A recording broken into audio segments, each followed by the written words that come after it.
नमस्कार, AB star news देख रहे हैं आप और न्यूज रूम लाइव में मैं हूं आपके साथ सोहन सिंह।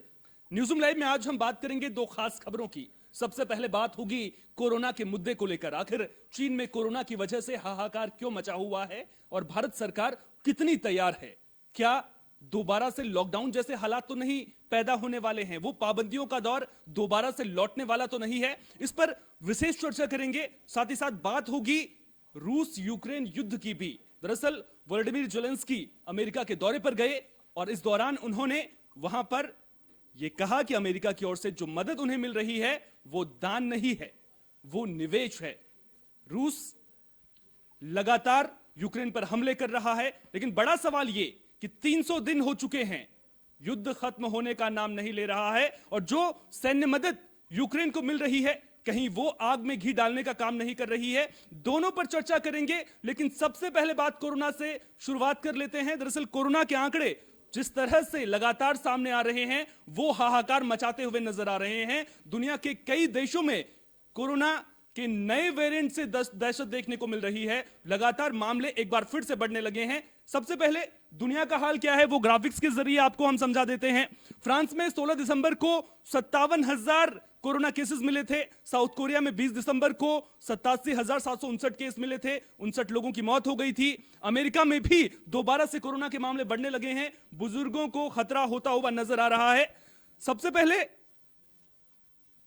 जर्मनी की अगर बात करें तो जर्मनी ने चीन के लिए बायोएनटेक कोविड वैक्सीन भेजी है, लेकिन वहां पर यह बायोएनटेक वैक्सीन चीन में जो प्रवासी जर्मनी के लोग रह रहे हैं उनको लगेगी। तो किस तरह से कोरोना के मामले बढ़ रहे हैं वो एक एक करके हम आपको दिखा रहे हैं।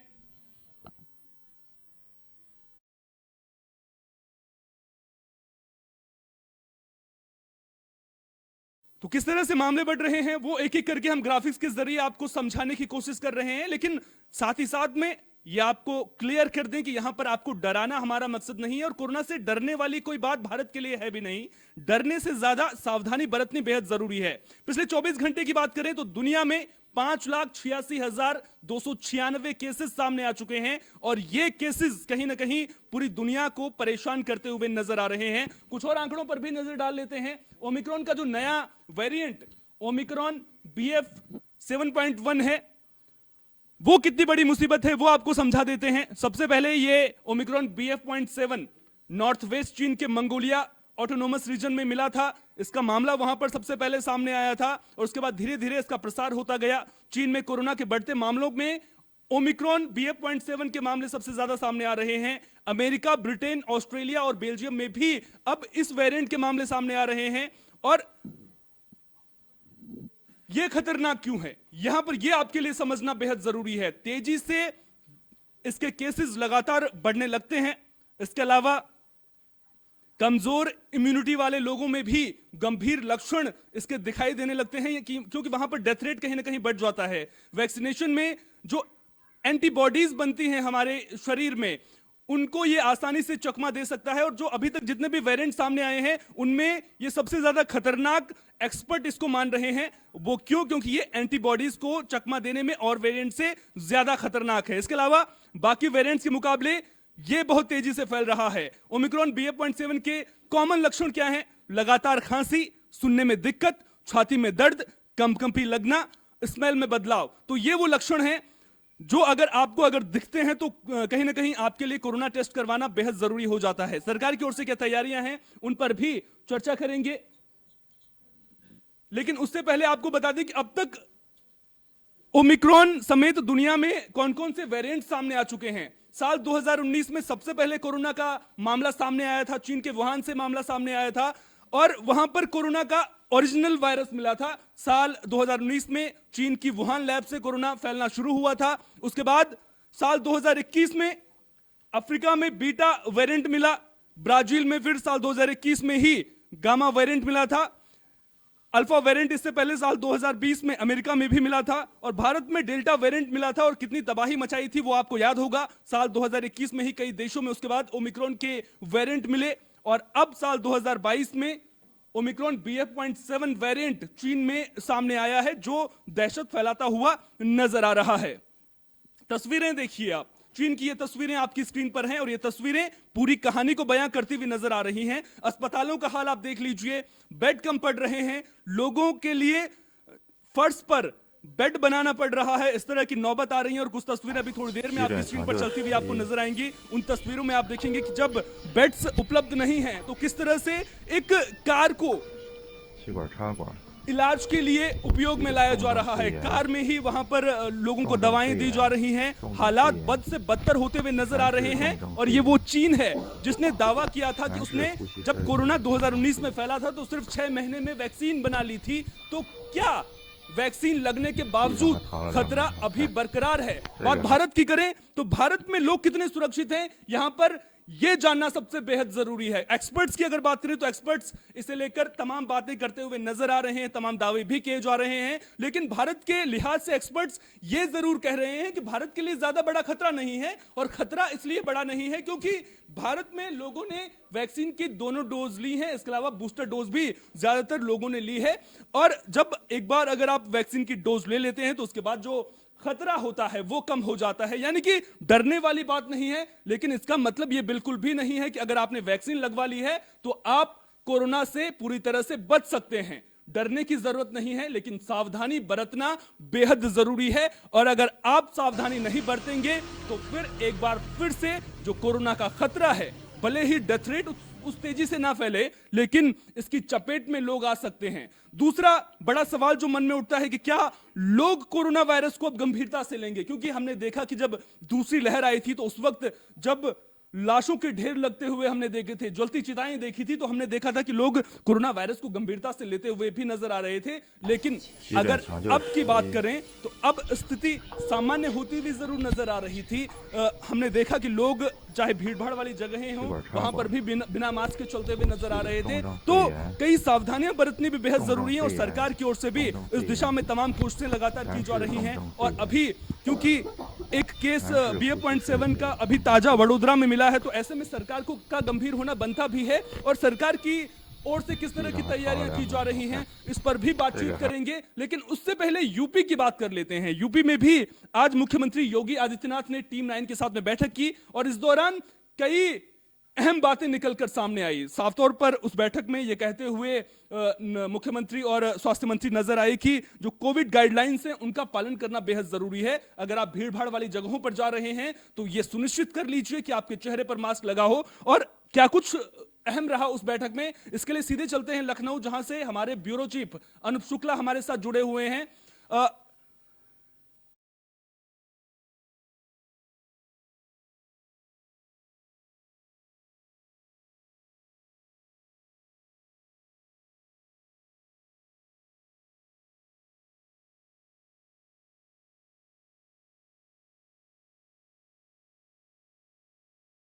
लखनऊ से हमारे ब्यूरो चीफ अनूप शुक्ला और पश्चिम बंगाल से हमारे सहयोगी शांतनु बनर्जी हमारे साथ जुड़ चुके हैं। सबसे पहले रुख करते हैं अनूप शुक्ला का। अनूप जी, जिस तरह से आज टीम 9 के साथ में मुख्यमंत्री योगी आदित्यनाथ ने बैठक भी की, ब्रजेश पाठक भी उस बैठक में मौजूद रहे, क्या कुछ अहम रहा इस बैठक में और क्या कुछ दिशा निर्देश जारी किए गए हैं यूपी की आम जनता के लिए?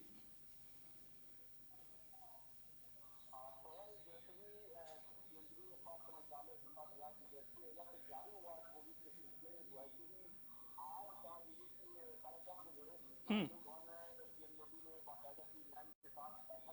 हम्म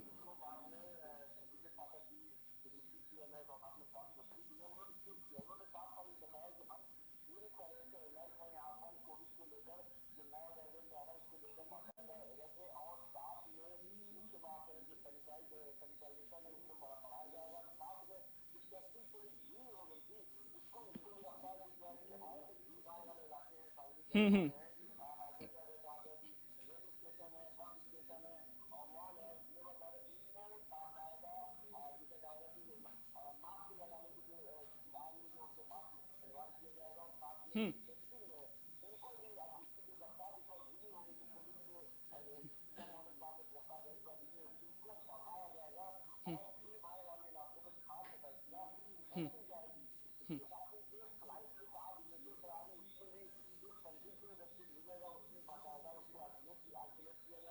हम्म हम्म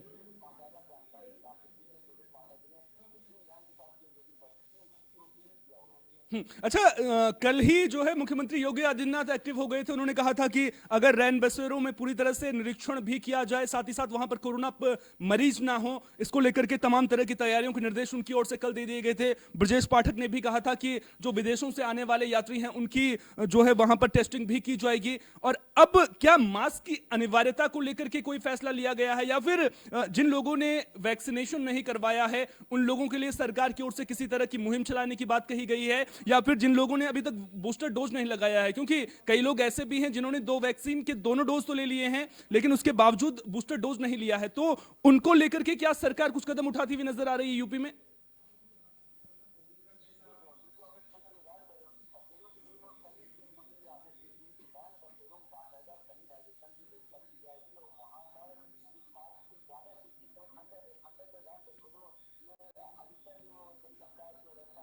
हम्म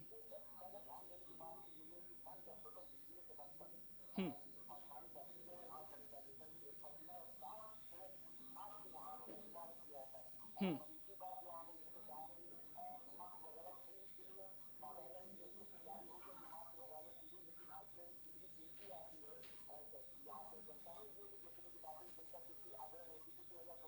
हम्म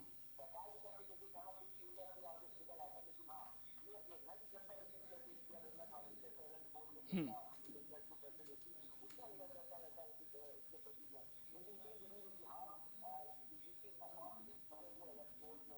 हम्म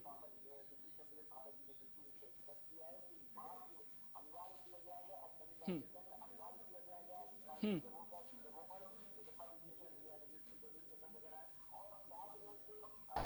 急诊抢救11，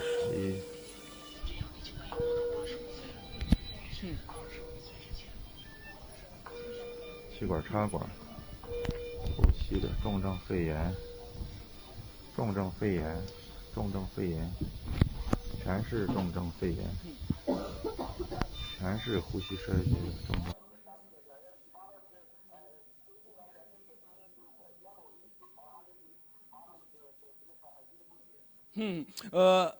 ठीक है अनूप जी, दोबारा आपके पास आऊंगा। हमारे साथ में शांतनु बनर्जी भी लगातार बने हुए हैं। पश्चिम बंगाल में शांतनु किस तरह के हालात देखने को मिल रहे हैं, क्योंकि अभी तक कोई ज्यादा चहल पहल वहां पर तैयारियों को लेकर के देखने को नहीं मिल रही है। तमाम जो सरकारें हैं वो एक्टिव होती हुई नजर आ रही हैं। क्या पश्चिम बंगाल में मुख्यमंत्री ममता बनर्जी की ओर से बैठक आयोजित की गई है कोरोना को लेकर के, या फिर किसी तरह के निर्देश दिए गए हैं अभी तक जनता के लिए?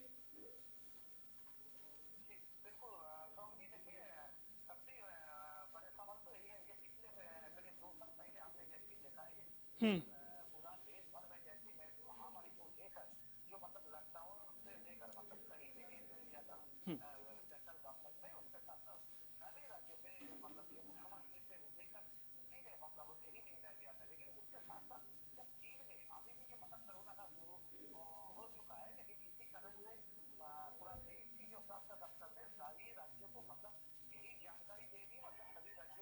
हम्म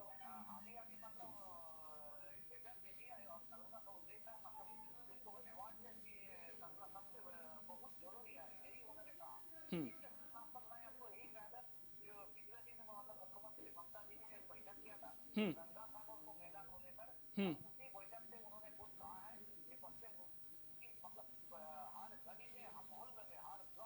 हम्म हम्म हम्म हम्म हम्म हम्म हम्म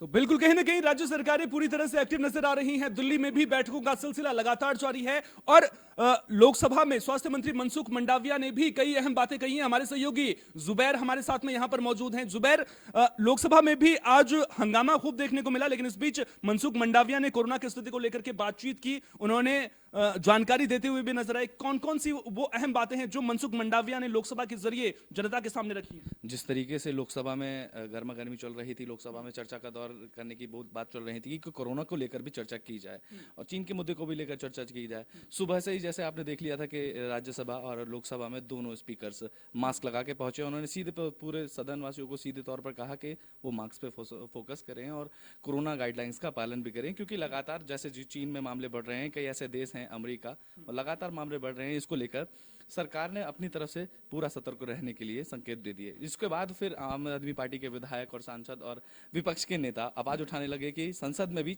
इसको लेकर चर्चा हो। तो केंद्रीय स्वास्थ्य मंत्री मनसुख मंडाविया ने 3 मूल मंत्र दिए कि ये जो नया वेरिएंट कोरोना का आया है BF7 को लेकर, इसको लेकर उन्होंने 3 मंत्र दिए। उन्होंने सबसे पहले कहा कि जो आने वाली फ्लाइट्स हैं तो उन सभी फ्लाइट्स को सही ढंग से चेक किया जाए कि जो भी विदेश से यात्रा कर रहे हैं या विदेशी नागरिक अगर इंडिया आ रहे हैं तो उनको ये उन्होंने क्लियर किया है कि रैंडम टेस्टिंग होगी या फिर हर व्यक्ति की जो विदेश से आ रहा है उसकी? अभी तक उन्होंने इंडिया की स्थिति को लेकर सीधे तौर पर उन्होंने कहा है कि भारत की स्थिति इतनी अभी गंभीर नहीं है। हालांकि मामले भी सिर्फ आज की अगर तुलना की जाए तो कोरोना के 185 ही मामले लमसम सामने आए हैं। तो उन्होंने भारत को लेकर ये स्थिति साफ कर दी है कि भारत को के लोगों को घबराने की तो जरूरत है नहीं, देश के लोगों को सीधे तौर पर। बट हाँ, उन्होंने ये संकेत जरूर दे दिया कि हाँ, सतर्क रहने की जरूरत है, कोरोना गाइडलाइंस पालन करने की जरूरत है। दूसरा मंत्र उन्होंने ये दिया कि सभी लोग फेस मास्क को लेकर ज्यादा इस पर ध्यान दें और इसको अनिवार्य करें कि अगर तुम भीड़ भाड़ इलाके में जाते हो या कहीं और जाते हो तो फेस मास्क का यूज करें। जिस तरीके से 1 साल से मामले लगातार कम आ रहे थे, तो इस वजह से पब्लिकली में भी ये व्यू हो गया था कि वो मास्क लगाकर नहीं जा रहे थे। तो इस वजह से भी इस बात का उन्होंने सीधे तौर पर सदन में दिया गौर किया। उन्होंने सीधे तौर पर सदन में ये भी चर्चा की कि किस तरीके से भारत में वैक्सीनेशन की डोज करिए 90% से ज्यादा लोगों को वैक्सीनेशन लग चुकी है, इसका फायदा लोगों को जरूर मिलेगा।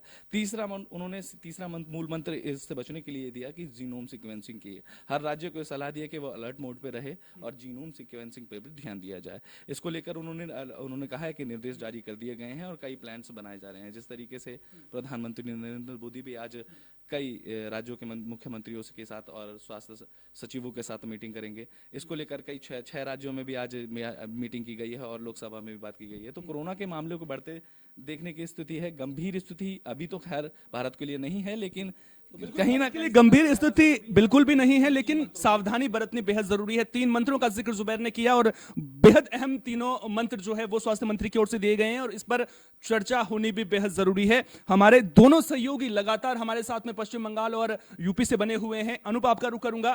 3 मंत्र स्वास्थ्य मंत्री ने दिए हैं। जुबैर से आपने उन तीनों मंत्रों के बारे में भी सुना होगा। हम सरकारों की बातें करते हैं कि सरकार कितनी अलर्ट है, सरकार के द्वारा कौन से कदम उठाए जा रहे हैं, लेकिन जनता की भी तो बात होनी चाहिए, क्योंकि हमने देखा सरकार ने जब मास्क पर चालान किया था, जनता ये कहती हुई भी नजर आ रही थी कि हम चालान कटवा लेंगे लेकिन मास्क नहीं पहनेंगे। तो जो ये लापरवाही वाला रवैया है, कहीं ना कहीं वो पीछे छोड़ना होगा। तभी जो कोरोना का संक्रमण है, भले ही भारत में इतनी तेजी से नहीं फैल रहा है, लेकिन वो तेजी से ना फैले उस दिशा में हम कदम बढ़ाते हुए आगे बढ़ेंगे।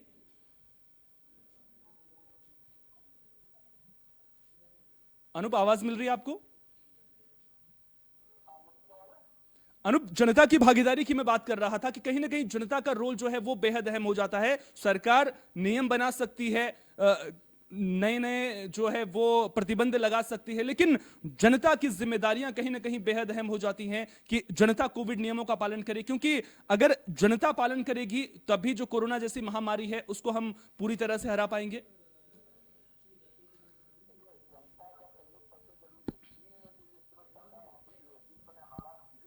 हम्म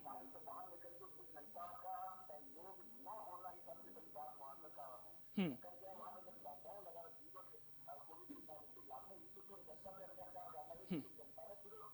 हम्म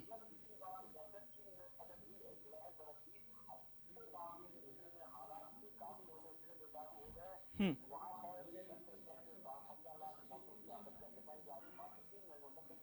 हम्म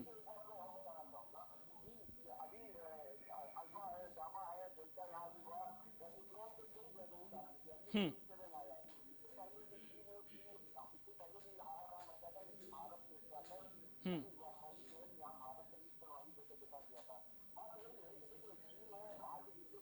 हम्म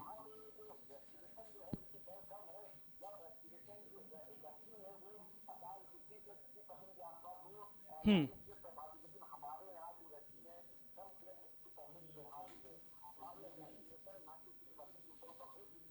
हम्म हम्म हम्म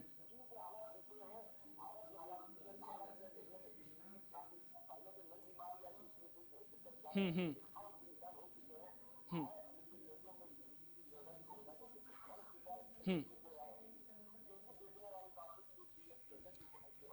हम्म और उससे पहले यह भी देखना होगा कि जब जीनोम सीक्वेंसिंग होगी तो कितने केसेस जो है BF.7 के सामने आते हैं। शांतनु भी हमारे साथ में लगातार बने हुए हैं। शांतनु, हमने अक्सर देखा है कि जब भी कोरोना जैसी महामारी से लड़ने की बात आती है तो पिछली लहरों के दौरान हमने देखा था कि राज्य सरकार और केंद्र के बीच में तकरार होती हुई नजर आई थी। खासतौर पर अगर पश्चिम बंगाल के संदर्भ में मैं बात करूं तो ममता दीदी सीधे टकराव की स्थिति में नजर आती हैं। क्या कहीं इस बार भी उस तरह के हालात तो बनते हुए नजर नहीं आएंगे? क्योंकि जब इस तरह की स्थितियां पैदा होती हैं तो जनता के मन में तो सवाल उठते ही हैं, लेकिन साथ ही साथ में कोरोना जैसी महामारी जो है उसका प्रसार भी और तेजी से होने लग जाता है। और जो काम केंद्र सरकार राज्य सरकारों को मिलकर करना चाहिए उसमें कहीं ना कहीं एक दूरी बढ़ती हुई नजर आती है।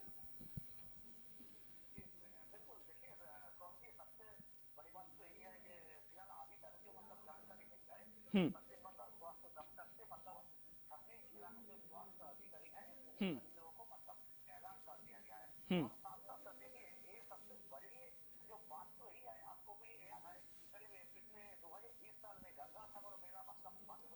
बिल्कुल। हम्म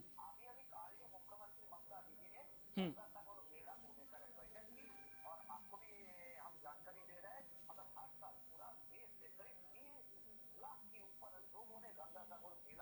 हम्म हम्म हम्म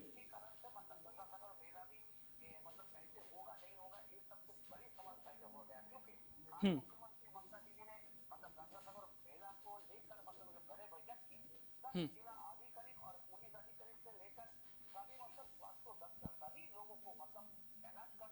हम्म हम्म हम्म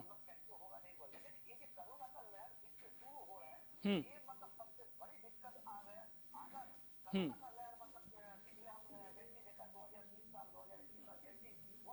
हम्म हम्म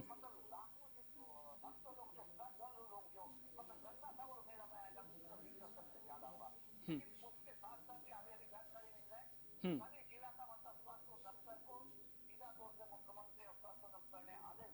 हम्म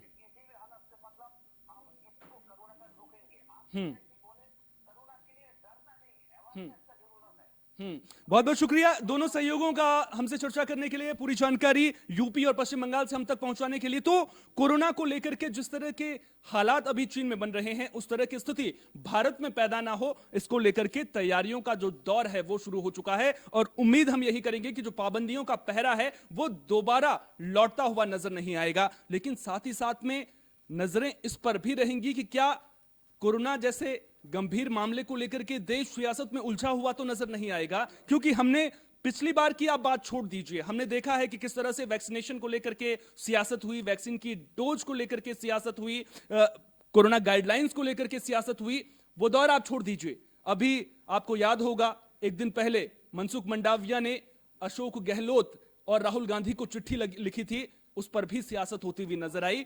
ये कांग्रेस की ओर से कहा गया कि बीजेपी को भारत जोड़ो यात्रा से आपत्ति है, इसलिए इस तरह के जो चिट्ठियां हैं वो लिखी जा रही हैं। सवाल ये उठता है कि जब इस तरह के गंभीर मसलों पर बात होती है तो क्या सियासी बखेड़ा खड़ा करना जरूरी है? उम्मीद यही करेंगे कि जो राजनेता हैं वो अपनी जिम्मेदारियों को देश के प्रति गंभीरता से समझते हुए भी नजर आएंगे। चलिए अब बात मूल की कर लेते हैं, मूल यानी कि चीन की कर लेते हैं, जहां से कोरोना का जन्म हुआ है। यह बात लगातार कही जाती है और वुहान लैब से ही कोरोना का जन्म हुआ है, WHO भी यह बात कह चुका है। अब यहां पर सवाल यह उठता है कि चीन की ओर से कड़े प्रतिबंध लगाए गए थे, चीन की ओर से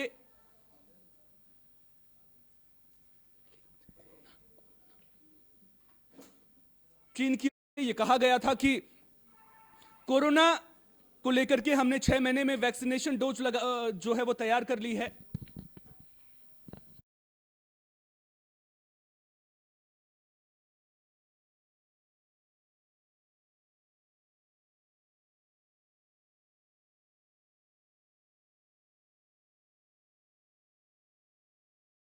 हमने देखा है कि किस तरह से चीन से इसकी उत्पत्ति हुई और दोबारा एक बार फिर से चीन जो है इसका सेंटर बनता हुआ नजर आ रहा है। लेकिन बड़ा सवाल यहां पर यह उठता है कि वो चीन जिसने कड़े प्रतिबंध लागू कर लिए थे, लोगों को घरों में कैद कर लिया था, लोग सी जिनपिंग के खिलाफ आवाज बुलंद करने को मजबूर हो गए थे। वहां पर हालात ये थे कि जीरो कोविड पॉलिसी के तहत लोगों को 2 टाइम का खाना नसीब नहीं हो पा रहा था। कई जगहों पर इस तरह के हालात बनते हुए नजर आ रहे थे। आखिर वहां पर प्रतिबंधों में अगर छूट दी गई तो अचानक से हालात इतने कैसे बिगड़ गए?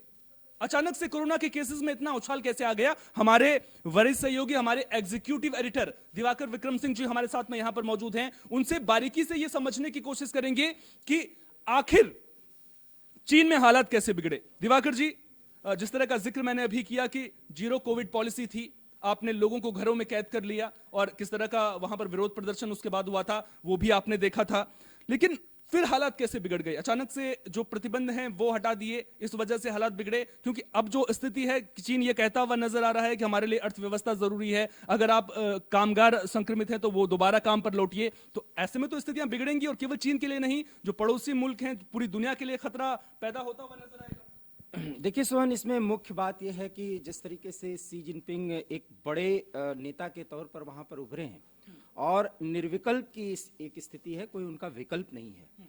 और कोरोना पूरी दुनिया के लिए एक बड़ी चुनौती थी और जैसा कि आपने जिक्र भी किया, अपने सामाजिक आर्थिक ताने बाने को पूरी दुनिया के सामने एक मिसाल के तौर पर पेश करने की जो उनकी कवायद थी, उस कवायद में एक बहुत बड़ी आप कह सकते हैं कि एक बड़ा धक्का लगा है।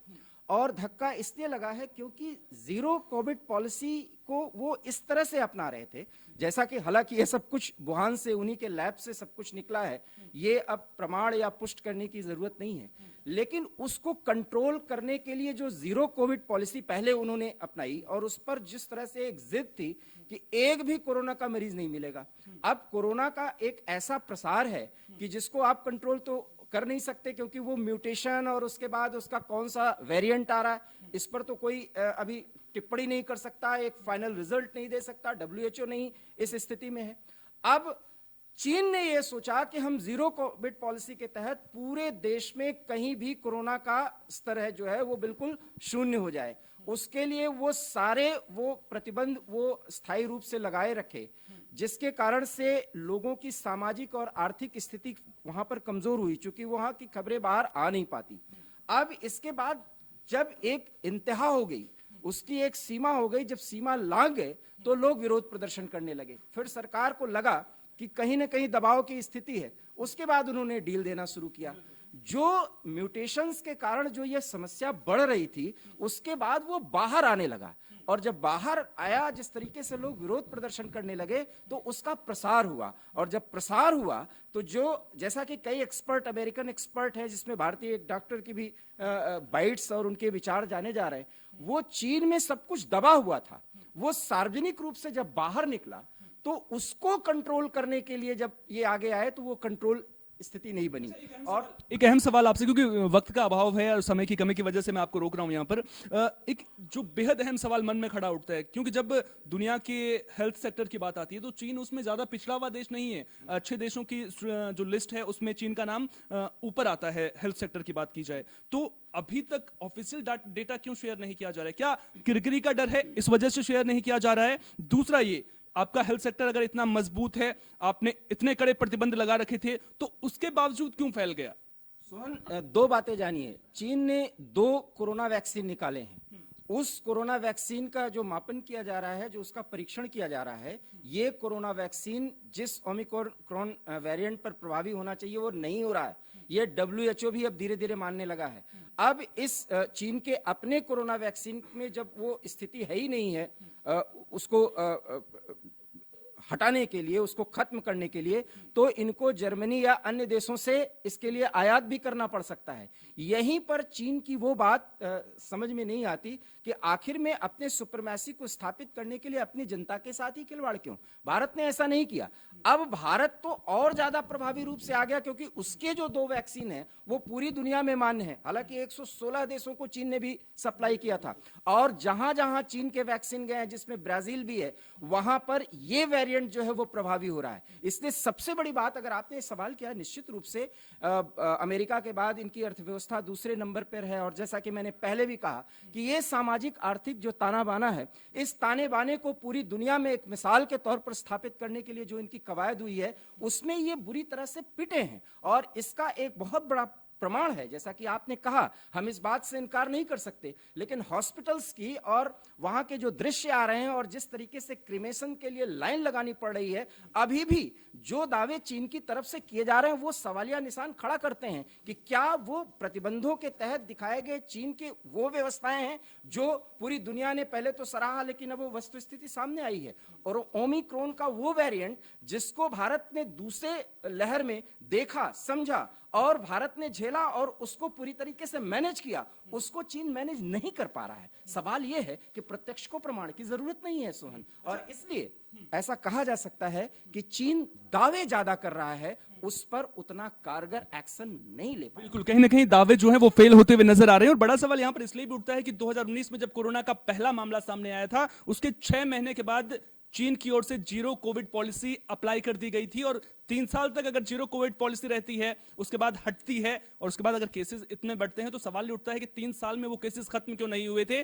कहीं ना कहीं जो आंकड़े हैं वो छुपाए जा रहे हैं, जिसकी वजह से अब जो मामले हैं वो ज्यादा निकलकर सामने आ रहे हैं। अभी तक तो डाटा भी शेयर नहीं किया जा रहा है, जिस पर WHO भी आपत्ति जताता हुआ नजर आ रहा है। वो WHO जो ये कहता हुआ नजर आ रहा था कि 2023 तक जो कोरोना वायरस है शायद वो खत्म हो जाएगा, यानी कि खत्म तो नहीं, लेकिन जो हेल्थ इमरजेंसी है वो नहीं रहेगी कोरोना वायरस के रूप में। लेकिन अब वो कह रहा है कि अब मामला गंभीर है, क्योंकि केसेस बढ़ रहे हैं, क्योंकि केवल चीन में ही केसेस नहीं बढ़ रहे हैं, फ्रांस में, ब्राजील में, अमेरिका में तक केसेस बढ़ने लगे हैं। जब अमेरिका में इस तरह से केसेस बढ़ते हैं, दुनिया की सबसे बड़ी अर्थव्यवस्था, कहीं ना कहीं भारत से सीख लेने की जरूरत, मैं ये इसलिए भी कह रहा हूं कि इतनी बड़ी आबादी, उसके बाद मैनेजमेंट किस तरीके से किया, वैक्सीनेशन को लेकर के किस तरह से पॉलिसीज बनाई गई, तो कहीं ना कहीं एक संदेश भारत की ओर से भी ये जाता हुआ नजर आ रहा है कि अगर आपका मैनेजमेंट ठीक होगा, क्योंकि अगर चीन के संदर्भ में आप देखें तो वहां की आबादी सबसे ज्यादा है दुनिया में, वो मैनेज चीन नहीं कर पाया, भारत ने करके दिखाया।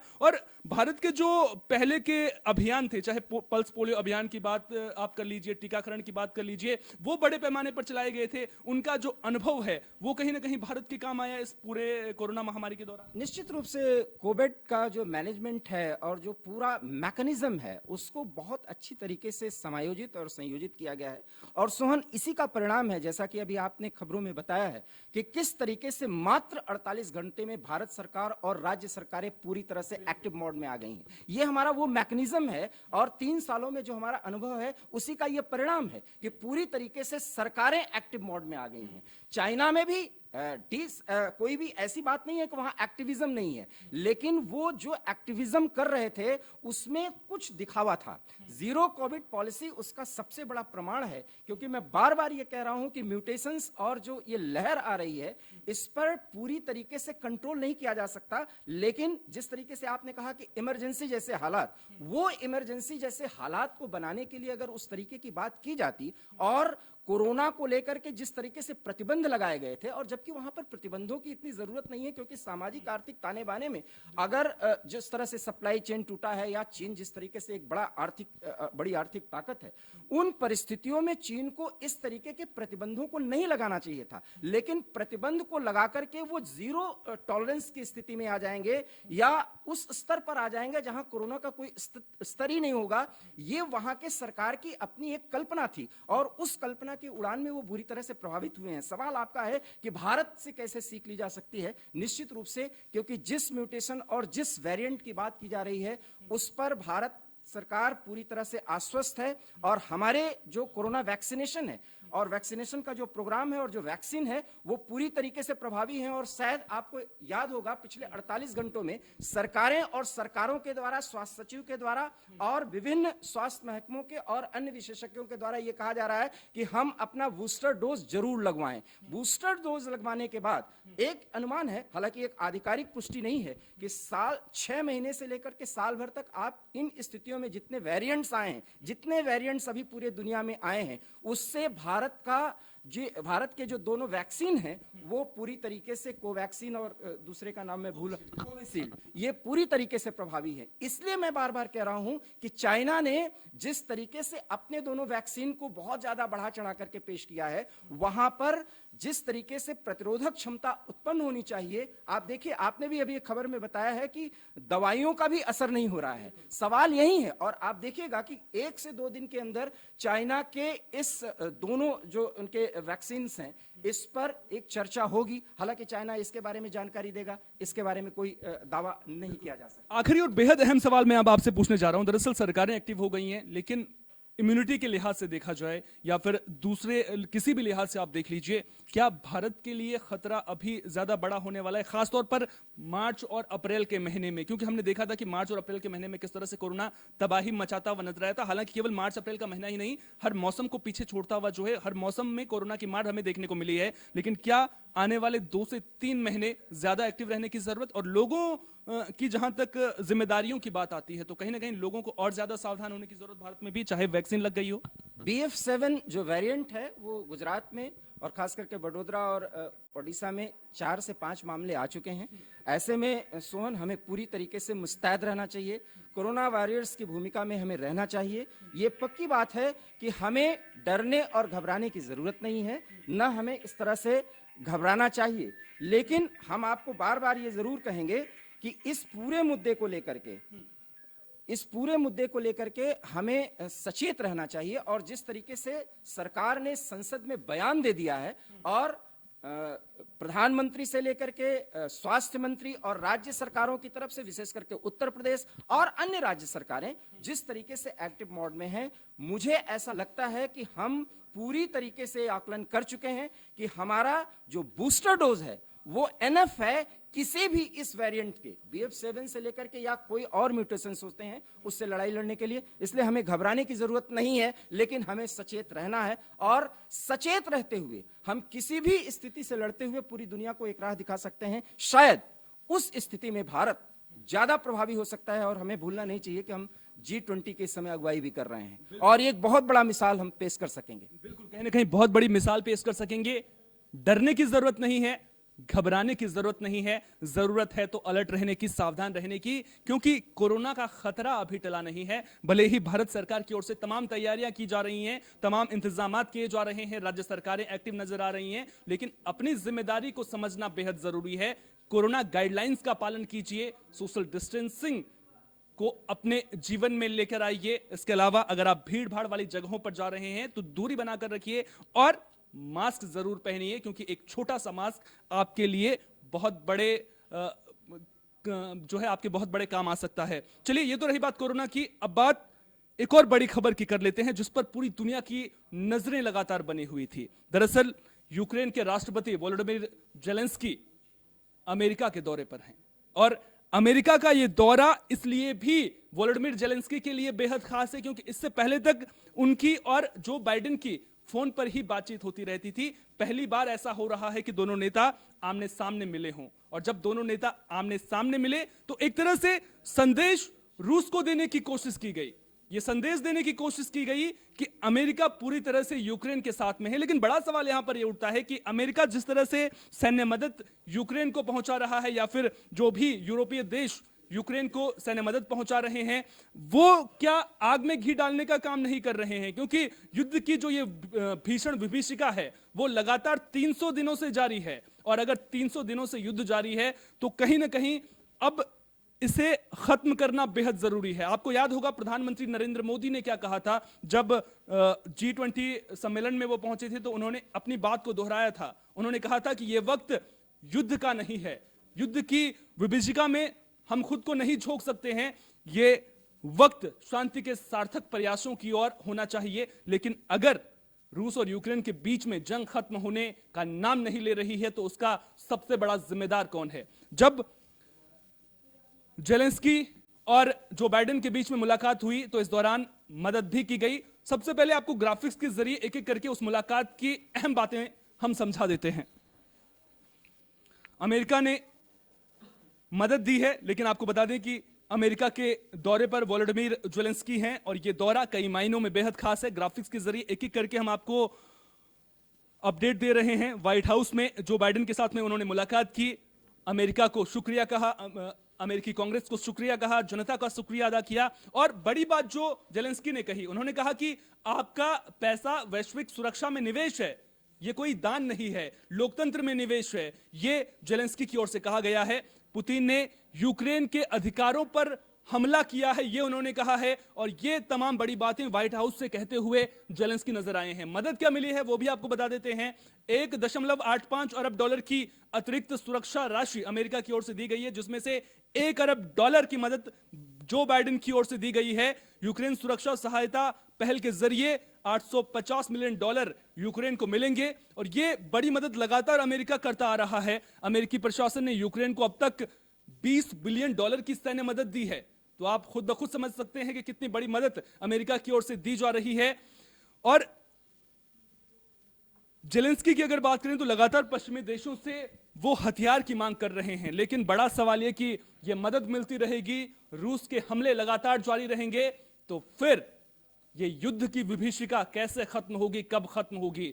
बीच में आपने कई खबरें ये भी सुनी होंगी कि जो रूस के सैनिक हैं वो कुछ इलाकों से वापस लौटने लगे हैं। खैरासान की मैं बात कर रहा हूं, वहां से वापस लौटने लगे हैं, इस तरह की खबरें सामने आई थी। ये कहा गया था कि पुतिन बैकफुट पर हैं। पुतिन क्या सचमुच में बैकफुट पर थे या माइंड गेम्स लगातार चल रहे हैं? क्योंकि जो युद्ध होता है वो हथियारों के साथ में तो लड़ा ही जाता है, उसके साथ में जो माइंड गेम्स खेले जाते हैं वो कहीं ना कहीं जीत का सूत्रधार बनते हुए नजर आते हैं। अब बात केवल रूस और यूक्रेन की नहीं है, बात यहां पर रूस के साथ साथ जो अमेरिका जैसी बड़ी ताकतें हैं उनके सीधे टकराव की भी बनती हैं। क्योंकि नाटो के जो सैनिक हैं वो अगर रूस की बॉर्डर पर खड़े होते हैं तो रूस की आंतरिक सुरक्षा के लिए खतरा हो सकता था। यह वो बात है जिससे इस युद्ध के मूल की शुरुआत हुई थी, इस युद्ध की शुरुआत हुई थी। तो अब ऐसे में बड़ा सवाल यह उठता है कि युद्ध खत्म कैसे होगा। हमारे सहयोगी जुबैर यहां पर हमारे साथ में मौजूद हैं। जुबैर, लगातार 300 दिन हो चुके हैं, लगातार हमले किए जा रहे हैं, रूस की ओर से मिसाइल पर मिसाइल दागी जा रही हैं और आलम यह हो चुका है कि जो ऊर्जा संयंत्र यूक्रेन के हैं वहां पर लगातार हमले रूस की ओर से किए जा रहे हैं। यूक्रेन भी मुंहतोड़ जवाब दे रहा है, लेकिन यूक्रेन में कहीं ना कहीं ब्लैकआउट की स्थिति हो रही है। और जो युद्ध है उसमें केवल यूक्रेन का नुकसान नहीं हो रहा है, रूस को भी बराबर नुकसान हो रहा है। तो ऐसे में क्या युद्ध खत्म करने की दिशा में कोई सार्थक पहल होती हुई आपको नजर आ रही है? क्योंकि जिस तरह से जेलेंस्की अमेरिका जाते हैं, वहां से हथियारों के लिए मदद मांगते हैं, तो ऐसे में तो साफ तौर पर संदेश दिया जा रहा है कि हम पीछे नहीं हटेंगे, रूस को पीछे हटना पड़ेगा। सीधे तौर पर जिस तरीके से उन्होंने अमेरिका में राष्ट्रपति से मुलाकात की, उन्होंने वहां बयान जारी करते हुए सीधे तौर पर कह दिया कि वो सरेंडर नहीं करेंगे। उनके इसी बयान से पहली बात तो ये साफ हो जाता है कि ये युद्ध अभी और आगे चलेगा। हालांकि 10 महीने हो चुके हैं इस युद्ध को और यूक्रेन के आधे शहर, आधे राज्य ऐसे हैं जो तबाह हो चुके हैं पूरी तरह से। जिस तरीके से आपने बोला कि ब्लैकआउट हो चुका है, लाइट्स की प्रॉब्लम और लोगों को तरह तरह की प्रॉब्लम्स हो रही हैं, लेकिन फिर भी जो यूक्रेन के राष्ट्रपति हैं जेलेंस्की, वो माने नहीं। और उसके बाद अगर ये जाके अमेरिका के राष्ट्रपति सदन में, अमेरिकी सदन में सांसदों से संबोधन करते हैं, सांसदों से मदद मांगते हैं और वहाँ का उनका समर्थन करते हैं, सीधे तौर पर ये एक इस मीटिंग को रूस को उकसाने के लिए भी कहा जा सकता है कि रूस को एक दिखाया जाए कि हाँ वह नाटो के साथ और अमेरिका उनके साथ खड़ा है, जेलेंस्की के साथ है। सीधे तौर पर इस तरीके का बयान वहाँ के अमेरिका के राष्ट्रपति ने भी दिया। जो बाइडेन ने सीधे तौर पर कहा कि उनके राष्ट्रपति के आने से, संसद में आने से ये तो साफ हो जाता है कि हमारे संबंध और ज्यादा अच्छे हुए और हम सैन्य ताकत, जिस तरीके से आपने बताया कि सैन्य सहायता उन्होंने काफी मदद की और इससे पहले भी वो लगातार अमेरिका मदद करता आ रहा था। और रूस की तरफ से भी युद्ध रोकने की वजह से ये युद्ध कहीं ना कहीं पहले की अगर बात की जाए 10 महीने से युद्ध चल रहा है, तो कहीं ना कहीं ये संकेत दे दिए गए थे या तो वो नाटो का सदस्यता छोड़ दें, नाटो की जिद छोड़ दें, अपनी हट को छोड़ दें, तो युद्ध समाप्त हो सकता है। लेकिन अब की स्थिति ऐसे हो रही है कि व्लादिमीर पुतिन पीछे नहीं हटेंगे। उनके गुरु ने, हालांकि एक कुछ दिन पहले एक उनके गुरु हैं, उनका एक इंटरव्यू फेमस हो गया था कि जब उन्होंने कहा था कि ये युद्ध विश्व युद्ध की तरफ बढ़ रहा है। इस युद्ध से सीधे तौर पर रूस और यूक्रेन दोनों को ही घाटा दे नहीं, बल्कि पूरी दुनिया के कई देशों को आर्थिक संकट कि वो तरफ भी ये युद्ध धकेलता नजर आ रहा है। और उनके गुरुजी ने सीधे तौर पर ये कह दिया था कि व्लादिमीर पुतिन कभी नहीं मानेंगे और पीछे नहीं हटेंगे। और इस तरीके से, जिस तरीके से अब मुलाकात अमेरिका में की है, इस सदन में जाके मुलाकात करी राष्ट्रपति ने, तो उन्होंने भी सीधे तौर पर कहा है कि मैं कभी झुकूंगा नहीं। बिल्कुल, दोनों ही पीछे हटने के लिए तैयार नहीं हैं। और जो व्लादिमीर पुतिन के माइंड कहे जाते हैं, उनका एक और बयान भी मैं आपको याद दिला दूं। उन्होंने साफ तौर पर यह कहा था कि या तो रूस की जीत होगी या फिर दुनिया खत्म होगी। यानी कि सीधा संदेश ये था कि रूस परमाणु हथियारों का इस्तेमाल करने से पीछे नहीं हटेगा, लेकिन अगर विश्व शांति की दिशा में देखा जाए तो परमाणु हथियारों का इस्तेमाल की धमकी देना तक भी एक बहुत बड़ी बात कहीं ना कहीं कही जाएगी। विश्व शांति के लिए कहीं ना कहीं से खतरा हो सकता है। लेकिन रूस ने अपना जो स्टैंड है वो साफ कर दिया है कि या तो रूस जीतेगा या तो फिर दुनिया तबाही देगी। तबाही हो, जिस तरीके से रूस ने ये साफ कर दिया, तो इस तरीके से युद्ध अगर रोकने की बात कहे तो जो अमेरिका के राष्ट्रपति जो बाइडेन ने सीधे तौर पर कहा है कि हम अभी भी चाहते हैं कि युद्ध ना लड़ा जाए, युद्ध को समाप्त कर दिया जाए। आपसी सहमति से दोनों देश की सरकारें बैठें और आपसी सहमति से कुछ हल निकालें, जिस तरीके से वो यूक्रेन की लगातार मदद करते आ रहे हैं। ये सिलसिला कि युद्ध के बीच कोई राष्ट्रपति, किसी देश का राष्ट्रपति दूसरे देश जाता है, ये सिलसिला अभी से नहीं चलता आ रहा है। ये सिलसिला 1874 से चलता आ रहा है, जब हवाई के पहले राजा थे, हवाई के राजा थे काला, मैं को नाम थोड़ा सा मैं कंफ्यूज हो रहा हूँ, काला कौवा। तो ये हवाई के राजा थे और पहली बार अमेरिका गए थे और वहां सदन में इस तरीके की आर्थिक मदद मांगी गई थी, इस तरीके की सहायता अमेरिका से मांगी गई थी। उसके बाद ब्रिटेन के एक राष्ट्रपति थे, वह भी अमेरिका गए थे। और जिसके बाद अब ये जेलेंस्की जो युद्ध के दौरान बीच स्थितियों में वो किसी देश में जा रहे हैं और अब उनके देश के सदन के बीच संबोधित करते हैं, सांसदों से बात करते हैं। हालांकि जेलेंस्की का ये संबोधन जहां सदन में उनका काफी वायरल भी हो रहा है और उन्होंने सीधे तौर पर संकेत दे दिया है कि अभी युद्ध आगे और जारी रहेगा। बिल्कुल, कहीं ना कहीं जिस तरह से जुबैर ने जिक्र किया कि अमेरिका ये कह रहा है कि वो चाहता है कि युद्ध खत्म हो जाए, लेकिन साथ ही साथ में आपको ये भी ध्यान रखना होगा कि अमेरिका की ओर से लगातार हथियार भी मुहैया करवाए जा रहे हैं, सैन्य सहायता भी लगातार यूक्रेन को दी जा रही है। ऐसे में तो ये वही कहावत हो गई ना कि चित भी मेरी और पट भी मेरी, यूक्रेन पीछे ना हटे और युद्ध भी खत्म हो जाए। हमारे वरिष्ठ सहयोगी दिवाकर विक्रम सिंह जी एक बार फिर से हमारे साथ में यहां पर मौजूद हैं। दिवाकर जी, जब इस तरह के हालात बनते हैं, एक तरफ अब अमेरिका किसी स्थिति में फंसा हुआ तो नहीं है कह सकते उसको कि एक तरफ उसे यूक्रेन को मदद भी पहुंचानी, दूसरी तरफ युद्ध खत्म करने की बात भी कहनी है। लेकिन जब इस तरह के बड़े देशों से ये उम्मीद की जाती है कि उनकी पहल विश्व शांति की दिशा में देखने को मिलेगी। आपको याद होगा कि कुछ दिनों पहले प्रधानमंत्री नरेंद्र मोदी और व्लादिमीर पुतिन की भी फोन के जरिए बातचीत हुई थी और भारत की ओर से लगातार ये कहा गया है, भारत ने जो अपना स्टैंड है वो साफ शुरुआत से ही क्लियर कर रखा है। लेकिन अगर युद्ध खत्म होना है तो एक तरफ आप हथियारों की मदद तो नहीं दे सकते हैं और दूसरी तरफ आप ये नहीं कह सकते कि हम ये भी चाहते हैं कि युद्ध खत्म हो, क्योंकि हथियार तो विध्वंसक होते हैं और वो तो विनाश ही फैलाएंगे। देखिए, अमेरिकन डिप्लोमेसी की जो हार हो रही थी उसको किसी तरह से बचा पाए हैं। और सोहन, जो आप कह रहे थे बात वही है। बेसिकली ये अमेरिका जो है अपनी ताकत को दिखाने का एक प्लेटफॉर्म चुना है। जिस तरीके से इनको बुलाया गया और ये सारी सैन्य सहायता दी गई, उसमें अब अमेरिका कहीं ना कहीं प्रोटेक्ट हुआ। अदरवाइज यही जेलेंस्की जो है अमेरिका को झिड़की दिया करते थे और नाटो के भी देश जो है वो बहुत खुश नहीं थे अमेरिका से, अमेरिका के रुख से। तो अमेरिका ने एक स्टैंड आज ले लिया। ये क्लियर हो गया कि जेलेंस्की वहां गए और ये कहा गया, जेलेंस्की ने जो कहा है कि हम हथियार नहीं डालेंगे, ये जेलेंस्की के वाक्य नहीं है, ये नाटो और अमेरिका के मिले हुए वाक्य हैं। तो कुल मिलाकर के ये युद्ध चलना है। इतना जान लीजिए कि दुनिया परमाणु युद्ध की तरफ आगे बढ़ रही है, उसको कोई रोक नहीं सकता। और इतिहास अपने आप को दोहराता है, रूस कभी भी हार नहीं मानने वाला। और परमाणु हथियार जो होते हैं वो मिनिमम डिटरेंस का काम करते हैं। उस ताकत में रूस जो है वो अमेरिका से कहीं ना कहीं आगे ही है। तो पूरी दुनिया को 10 बार समाप्त करने की ताकत रूस और अमेरिका में है। ऐसे में जो सहायता अमेरिका दे रहा है उससे जेलेंस्की का या यूक्रेन का भला होने वाला नहीं है। वहां के आधे शहर, आधे राज्य पूरी तरह से तबाह हो चुके हैं। बेसिक इंफ्रास्ट्रक्चर, जो बेसिक नीड्स होती है लोगों की, रोजमर्रा की जरूरतें, वो नहीं पूरी हो पा रही हैं। बुरी तरह से ठंड पड़ रही है और वहां पर कई ऐसे राज्यों में, ये इवन की खार्किव और क्यू के भी कुछ ऐसे एरियाज हैं जहां पर लाइट्स नहीं है, पानी की समस्या है, सप्लाई चेन टूटी हुई है, उनका निर्यात प्रभावित हो रहा है, वहां पर अटैक्स हो रहे हैं बराबर। तो कुल मिलाकर के यूक्रेन की इस तबाही में जो कुछ भी दिया गया है बाइडेन की तरफ से, वो लड़ने के लिए है। और जब लड़ने के लिए, जब आप बारूद में आग का सारा सामान दे रहे हैं, तो लड़ाई में शांति का मामला ही नहीं है। ये लड़ाई आगे बढ़ने वाली है, और ये लड़ाई अभी वहां के जो मौसम, जो हालात हैं, वो माइनस के स्थिति में है, तो इसलिए सेना पीछे हटी हुई है। अब मिसाइल्स अटैक्स ज्यादा होंगे, इस तरह की सहायता हो रही है, और इसका प्रतिकार भी यूक्रेन करता हुआ नजर आएगा। आप देखिएगा जिस तरीके से ये जनवरी फरवरी का महीना आगे बढ़ेगा, हमले और तेज होंगे। ये युद्ध और भयंकर दौर में बहुत ही मुश्किल स्थिति में जा रहा है। और ऐसे में कोरोना जैसे इस महामारी के समय जिस तरीके से अमेरिका ने आज जेलेंस्की को बहुत ज्यादा एक हीरोइक अंदाज में पेश करने की कोशिश की है, अपनी साख बचाने की आड़ में जिस तरीके से पूरे यूरोप और जेलेंस्की अर्थात यूक्रेन को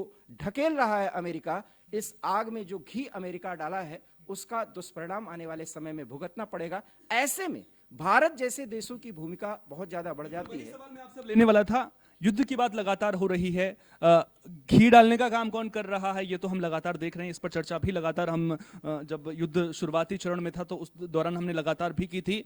क्या पानी डालने का काम कोई करेगा? क्योंकि पानी डालना बेहद जरूरी है। आपने देखा कि किस तरह से कोरोना महामारी से दुनिया वैसे ही जूझ रही है, किस तरह से जो फूड सप्लाई चेन है वो प्रभावित होती हुई नजर आ रही है। अर्थव्यवस्था भारत नहीं, अमेरिका नहीं, चीन नहीं, तमाम देशों की औंधे मुंह गिरती हुई हमने देखी है। हालांकि अब जो तमाम देश हैं उससे उबरने लगे हैं। ऐसे में अगर युद्ध इसी तरह से आगे बढ़ता रहता है तो कहीं ना कहीं अर्थव्यवस्था को नुकसान होगा, पूरी दुनिया की जो शांति है वो भंग होती हुई नजर आती है। तो खत्म करने के लिए, हालांकि ऐसा नहीं है कि पहले बैठकों की कोशिश नहीं की गई, बात बनती हुई नजर नहीं आई, लेकिन क्या अब आपको लगता है कि दोनों देशों को आपस में बैठ करके जेलेंस्की और पुतिन को कोई बीच का रास्ता निकालना चाहिए? क्योंकि अगर इस तरह से युद्ध चलता रहेगा तो ये तो कभी ना खत्म होने वाला युद्ध तब तक रहेगा जब तक रूस अपनी मनमानी पर नहीं उतरा। देखिए, पुतिन और जेलेंस्की नहीं बैठने वाले। या तो पुतिन जेलेंस्की को अरेस्ट करेंगे, या तो पूरी तरीके से यूक्रेन की तबाही होगी, इसमें कोई दो राय नहीं है। नाटो ने और या यूरोप से किसी भी देश ने थोड़ी भी हिमाकत की तो परमाणु युद्ध अवश्यंभावी है। आपने कहा पानी डालने का कोई काम करेगा, मुझे ऐसा लगता है कि भारत, फ्रांस और जर्मनी एक बड़ी भूमिका अदा कर सकते हैं, क्योंकि यूरोप पूरी तबाही पर खड़ा है। यूक्रेन तो तबाह हो चुका है, क्योंकि जब नाटो की तरफ से यह हमला होगा और जिस तरीके नाटो हमला करेगा, मैं वही बात कह रहा हूं कि हमला करने की स्थिति में नहीं है, लेकिन जब उस स्थिति में जब यूक्रेन इस तरह से प्रतिकार करेगा कि उसमें रूस की तबाही होगी, तो रूस अब यूक्रेन पर कोई हमला नहीं करने वाला। उसका हमला सीधे यूरोप के किसी देश पर होगा, पोलैंड जैसे देश पर हो सकता है। लेकिन यहाँ पर सवाल ये उठता है ना कि नाटो के किसी देश पर अगर रूस हमला करता है तो फिर वो तो रूस के लिए भी सही नहीं, क्योंकि साफ तौर पर जो नाटो तो ये कहता है कि अमेरिका ये लगातार कहता है कि अगर नाटो के किसी भी देश पर हमला होता है तो वो अमेरिका पर हमला होगा। क्या ये संदेश देने की कोशिश रूस की होगी कि हम किसी से भी डरने वाले नहीं? मैंने आपसे इसीलिए कहा कि अमेरिका को उसकी हदों और उसकी सीमाओं में बांधने का एक सबसे बड़ा तरीका यही है कि पुतिन बराबर यही कहें, क्योंकि वो जितना तबाह करना था वो कर चुके हैं जेलेंस्की और यूक्रेन को।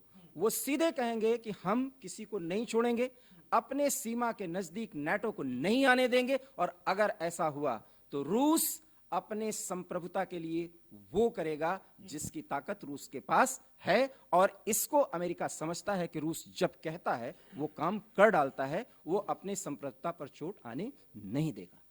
और बिल्कुल, बहुत बहुत शुक्रिया दिवाकर जी। और रूस शुरुआत से यह कहता हुआ भी नजर आ रहा है कि हमारा मकसद किसी भी तरह से यूक्रेन पर कब्जा करने का नहीं है, बस हम ये चाहते हैं कि जो हमारे आंतरिक सुरक्षा है उसमें किसी तरह का दखल ना हो। आपको याद भी होगा कि इस युद्ध की शुरुआत किस पर हुई थी। इस युद्ध की शुरुआत की मुख्य वजह यह थी कि नाटो में शामिल होने की दिशा में यूक्रेन आगे बढ़ता हुआ नजर आ रहा था, और रूस के द्वारा यह कहा गया था कि नाटो में यूक्रेन को शामिल नहीं होना चाहिए, क्योंकि अगर ऐसा होता है तो रूस की जो बॉर्डर इलाके हैं वहां पर नाटो के जो सैनिक हैं, नाटो के जो सैन्य हथियार हैं वो आ जाएंगे, और ऐसे में रूस के लिए बड़ा खतरा बनता हुआ नजर आएगा। क्योंकि हम सब जानते हैं रूस और अमेरिका किस तरह से एक दूसरे के प्रतिद्वंदी माने जाते हैं, चाहे वो किसी भी क्षेत्र की आप बात कर लीजिए। अब बात यहां पर यह आती है कि मध्यस्थता की भूमिका कौन निभाएगा? क्या भारत, जो वसुधैव कुटुंबकम की बात लगातार करता आ रहा है, भारत की भूमिका बेहद अहम हो जाएगी? क्या भारत की बात को व्लादिमीर पुतिन और जेलेंस्की मानेंगे? क्योंकि मुझे स्वामी विवेकानंद का एक कथन याद आता है। उन्होंने कहा था कि जब दुनिया इस तरह के हालात में खड़ी होगी तो उसमें भारत विश्व गुरु बनकर उभरता हुआ नजर आएगा। देखना दिलचस्प होगा कि आखिर युद्ध की ये विभीषिका, युद्ध की ये आग कब खत्म होती है, कब बुझती है। फिलहाल के लिए न्यूज रूम लाइव में इतना ही। देश दुनिया की तमाम अहम खबरों के लिए बने रहिए एबी स्टार न्यूज के साथ, क्योंकि यहां पर खबरों का सिलसिला कभी नहीं थमता।